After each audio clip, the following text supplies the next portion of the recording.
एक गांव का नाम था राजमहल। उस गांव में एक ऐसा जगह था जहां से कोई आता जाता नहीं था। उस गांव के बीच एक घना जंगल था। उस गांव की एक लड़की बाजार से लौटते समय उसने पेड़ पर कुछ देखा, फिर भी उसने ठीक से नहीं देख पाया। आगे बढ़ते बढ़ते अच्छे से देखा कि उस पेड़ में चुड़ैल थी। चुड़ैल जैसे ही उस लड़की को देखा तो उस लड़की को पकड़ने लगा। किसी तरह वो लड़की अपनी जान बचा के भाग निकली।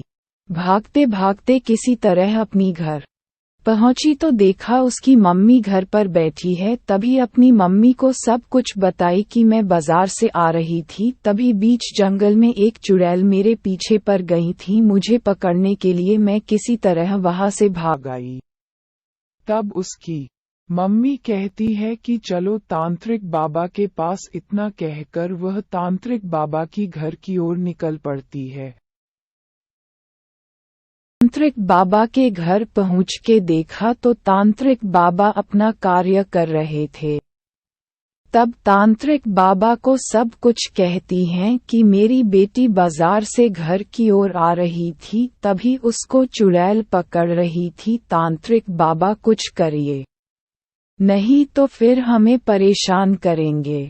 इतना कहने के बाद तांत्रिक बाबा कहता है कि चलो मैं भी देखता हूँ कहाँ पर हैं तांत्रिक। तांत्रिक बाबा जैसे ही उस घना जंगल में पहुँचता है तो उसे सामने चुड़ैल दिखती हैं। तब तांत्रिक कहता है कि ये चुड़ैल चल भाग जा यहाँ से, नहीं तो मैं तुम्हें बहुत मरूंगा। चुड़ैल कहता है मैं तुम्हारा खून पीऊंगी, आज सबका खून पीऊंगी। इतना कहकर तांत्रिक उस चुड़ैल को मारने लगा। तभी चुड़ैल तांत्रिक को मारने लगता है, तब तांत्रिक को मार गिरता है। तभी वो दोनों वहां से भागने लगता है। भागते भागते किसी महाराजा तांत्रिक बाबा के घर पहुंच जाता है। तभी महाराजा तांत्रिक बाबा को सब कुछ कहकर उसी जगह पे ले जाता है। तब महाराजा तांत्रिक बाबा कुछ कहकर उस चुड़ैल को चाकू और झाड़ू में मारने लगता है। मारते मारते चुड़ैल को मार डालता है।